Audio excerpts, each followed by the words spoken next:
Let's start with a very basic and a very common thing. You probably know it, but not all of you are using it in your everyday speech. And this thing is reduced forms. Let's look at some examples.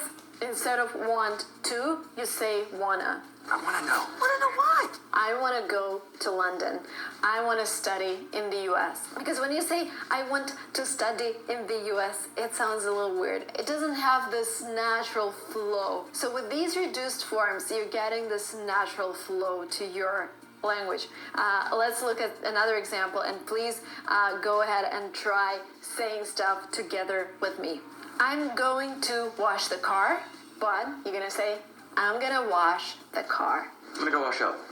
You see the difference? You see it's a completely different attitude. It's a completely different mood of the sentence. When somebody asks you what time is it, you can say, I don't know, which is, again, a little strange.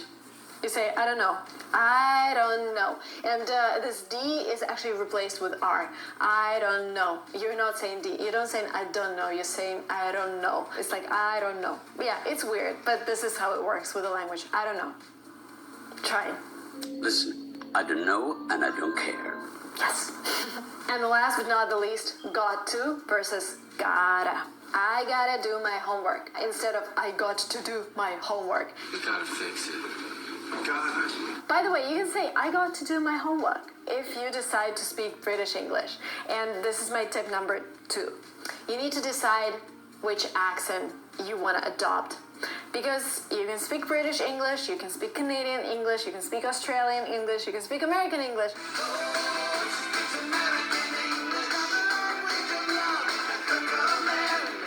And there is nothing wrong with either of those accents. It's just you need to be consistent. And I started learning English with the British version, and I really liked it. And I think I can still imitate my British accent. I don't know. I'm not using it at all. Maybe if I come to Britain for a week, I will get back to British accent, but I like American accent. And I would say American accent is the easiest to learn just because there's so many resources in American English.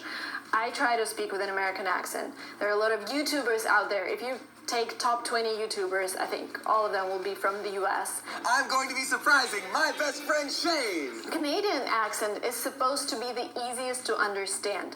So if you're struggling with understanding native speakers, try and Google Canadian YouTubers and watch their videos first, and then once you start understanding them, maybe you just stick with the Canadian accent, or you develop your ear and you move on to American YouTubers, or you decide that Britain is your way to go and you adopt British accent. But one thing here is just be consistent with whatever you choose. By the way, guys, if you're looking for more ways to improve your English to speak like a native speaker, I have created a workbook in English which has all of the rules that you can think of. We have idioms there. We have a list of movies that you can watch in American English. We have a list of YouTubers and Instagram bloggers that you can follow who vlog in English so you can get a sense of what real English is. We have a lot of visual examples of how to use different articles. We have a lot of tasks and tests for you. And I worked on this product for 4 months. I really hope you enjoyed. The link will be below. It's really interactive. It has a video from me where I explain you how to use it, where I explain you tenses in English, the most used tenses. It's really useful for any English language learner, and it doesn't matter which level you're at right now, because it covers almost every topic in English, and I think it's going to be really useful for you. The link will be below. We made it really affordable. It's a very small check, but it's a lot of value, and we've sold over 20,000 copies already, and we've got amazing reviews from students from all over the world, so the link will be below. Let me know what you think about my workbook.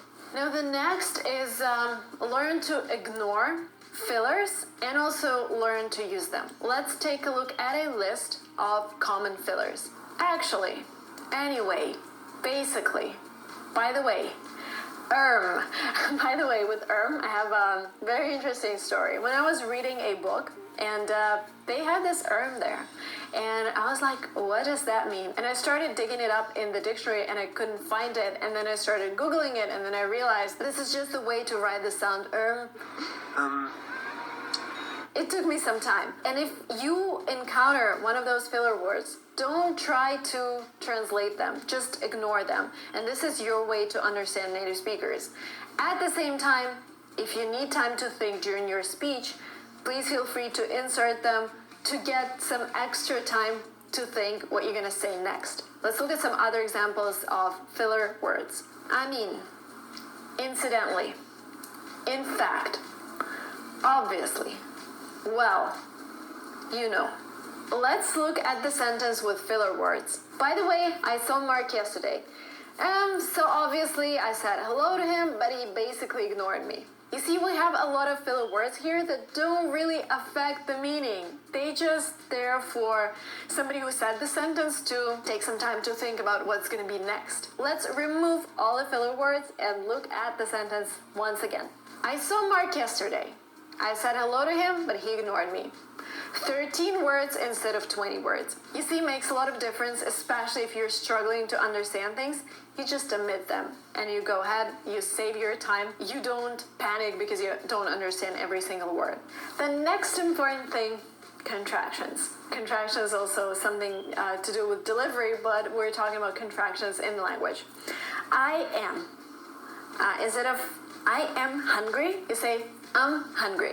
And it's not even I'm hungry, it's hungry. Funny. I'm hungry. This is the way to contract I am.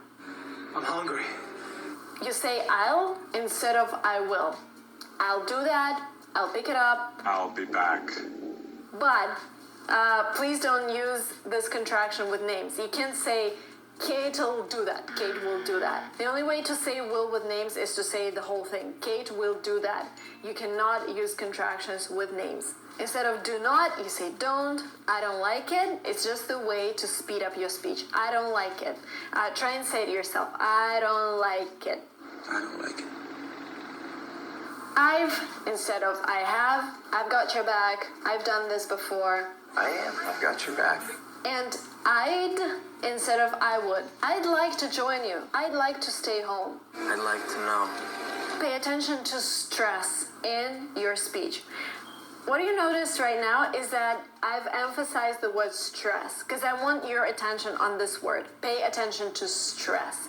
And this is what Americans do a lot.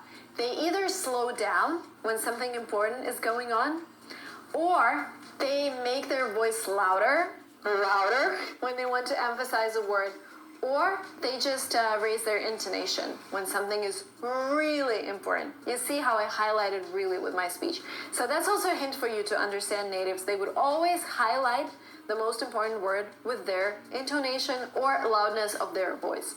Next tip, use slang. And yes, we've learned a lot of slang words with you, but I just want to emphasize that people use those slang words a lot because sometimes you learn them and you're in your country and you're like, okay, whatever. But then you start interacting with native speakers and suddenly they're like, do you want to hang out with me? You want me to hang out with you? And you're like, what was that? Hang out is to spend time together.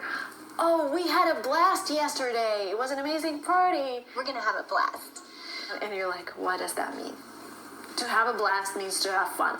So please rewatch my videos where I talk about slang words. They're really awesome. I love slang because it has a lot of culture in it. Rewatch them, try to use them in your speech when you're speaking with native speakers. And by the way, disclaimer here, if you're writing an academic essay, please don't use any of the rules that I mentioned in this video because academic essays are all about being way too academic, boring, old-fashioned, and not the way you are in your real life, unfortunately, but these are the rules. And every cloud has a silver lining.